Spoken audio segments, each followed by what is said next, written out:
Yesterday, we achieved a total reset with China after productive talks in Geneva. Both sides now agreed to reduce the tariffs imposed after April 2nd to 10% for 90 days as negotiators continue on the largest structural issues. And I want to tell you that a couple of things. First of all, that doesn't include the tariffs that are already on, that are our tariffs, and it doesn't include tariffs on cars, steel, aluminum, things such as that, or tariffs that may be imposed on pharmaceuticals, because we want to bring the pharmaceutical businesses back to the United States, and they're already starting to come back now based on tariffs because they don't want to pay 25, 50, or 100% tariffs, so they're moving them back to the United States. I spoke to Tim Cook this morning, and he's going to, I think, even up his numbers, $500 billion. He's going to be building a lot of plants in the United States for Apple, and we look forward to that. I really do look forward to that. But the talks in Geneva were very friendly. The relationship is very good. We're not looking to hurt China. China was being hurt very badly. They were closing up factories. They were having a lot of unrest. And they were very happy to be able to do something with us. And the relationship is very, very good. I'll speak to President Xi maybe at the end of the week. We have some other things we're doing. But one of the biggest things that we're doing, and I don't know if people realize this, but we made a great deal with China, a great trade deal. But it was a much bigger deal originally, and then they canceled it right in the last day. Some of you faces I remember were there when that happened. I remember you. And we had a deal where they opened up their country to trade with the United States. And they took that away at the last moment, and then I canceled the whole thing. And then 6 months later, we ended up doing a smaller deal. But it was a big deal. It was $50 billion worth of product that they were going to purchase from our farmers, et cetera. And we agreed to that. People thought it was 15 because they were doing 15. We made it 50 because I misunderstood the 15. I said, you got to get 50. Because when I asked, if you remember the story, when I asked, what are we doing with them? My Secretary of Agriculture at the time, Sonny Perdue, said, sir, it's about 15 billion and we're asking for 15. And I thought he said 50. So I said, so they came back with the deal at 15. And I said, no way, I want 50. Because you said 50. They said, sir, we didn't say that. Anyway, bottom line, I said, go back and ask for 50, and they gave us 50. And they were honoring the deal, and we would call them up a lot for the corn and for the wheat and for everything. They were honoring the deal, and then when Biden got in, they no longer honored the deal. There was nobody to call. I would call on an average of once every 2 weeks to say, come on, you have to speed it up a little bit. And our farmers were doing great. I said to them, buy more land and bigger tractors, if you remember. That's what happened. But the deal was a very good deal. But the best part of the deal was that we opened up China. China agreed to open itself up to American business to go in. And it would have been a great thing, I think, for China. They would be able to see things that they haven't seen. They would be able to buy products that they had never been able to buy. Would have been great for American business. I think it would have brought unity between China, better unity between China and the United States.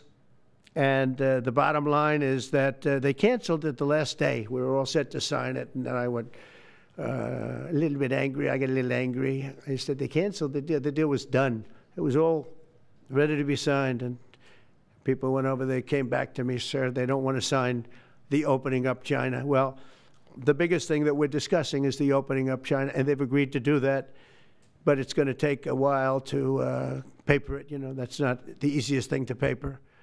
But that's the single, I think, to me, some people would disagree. Some people would say we're getting a lot of money with tariffs or whatever, but, you know, especially when you add what we already have. Because remember, we're already getting the 50% on steel and different things. That's not included in these numbers, so you can add that. But the biggest thing to me is the opening up. I think it would be fantastic for our businesses if we could go in and compete with China. It would be a lot of jobs for China. It would be, I think, at a time when they can frankly use the jobs. And that's what we're talking about. So that's a very, very important element to add. So when Scott, I watched him speak the other day, and I think he didn't want to say it, but I said, it's okay to say it. Look, if we don't get it, we don't get it. But if we don't get it, it won't be a positive thing. But if we do get it, I think it's maybe the most important thing to happen. Because if you think about it, we opened up our country to China. They come, they have very few restrictions. And they didn't open their country to us. Never made sense to me. It's not fair. And they've agreed to open China, fully open China. And I think it's going to be fantastic for China. I think it's going to be fantastic for us. And I think it's going to be great for unification and peace. China will also suspend and remove all of its non-monetary barriers. They've agreed to do that. Well, they're very numerous. But again, to me, the biggest thing that came out of that meeting is they've agreed. Now we have to get it papered, but they've agreed to open up China. It's going to be great for everybody. I'd like to go back to China just for a second. They're very heavy on the fentanyl. We're charging them, as you know, 20% for the fact that they send fentanyl into our country. And they've agreed that they're going to stop that. And, you know, they'll be rewarded by not having to pay, hundreds of billions of dollars in tariffs. So the fentanyl should stop. It comes from China. It's amazing. And comes through our southern border, comes through our northern border too, comes through Canada, and comes through our southern border, much more through the southern border.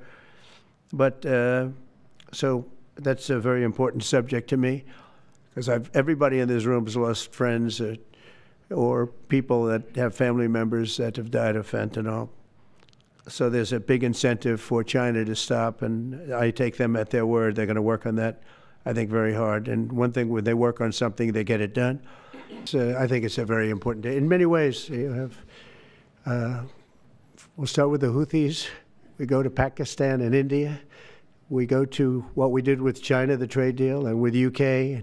And by the way, many other deals are coming in very much. At a certain point, we'll just set the price because we know where we are. But we'll just set the price. But world trade is going to be terrific, and our country is going to be making a lot of money. If a longer-term deal is not reached with China at the end of these 90 days, can the American people expect those tariffs to go back up to 145%? No, but they would go up substantially higher. Okay. And then at 145, you're really decoupling because nobody's going to buy.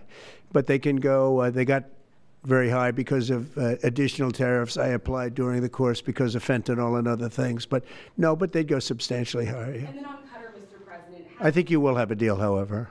Mr. President, are you open to negotiating your tariffs on cars, steel, and aluminum with China or any other country? Well, we're not even talking about that. We're bringing the car business back into this country. Mr. President, thank you. Are you letting China off the hook for these 90 days, and do you really believe that they will follow through with non-tariff barriers and remove those? Non-monetary tariffs, yeah. Yeah, I think they're going to follow through. I think they want it very badly. I think they want the deal very badly. Again, this doesn't include the steel tariffs that I put on a long time ago that Biden tried to get off, but he couldn't get them off because it was too much money. You know, I took in hundreds of billions of dollars from China, what a lot of people don't know, but we put on the tariffs originally. And if I didn't do that, we wouldn't have a steel industry today. Now we have a thriving steel industry. It'll be thriving much more with what we're doing because this is the next level. But it doesn't include that, doesn't include cars, doesn't include pharmaceuticals when we do that. And the reason we're doing that will be to get them to come back in the country.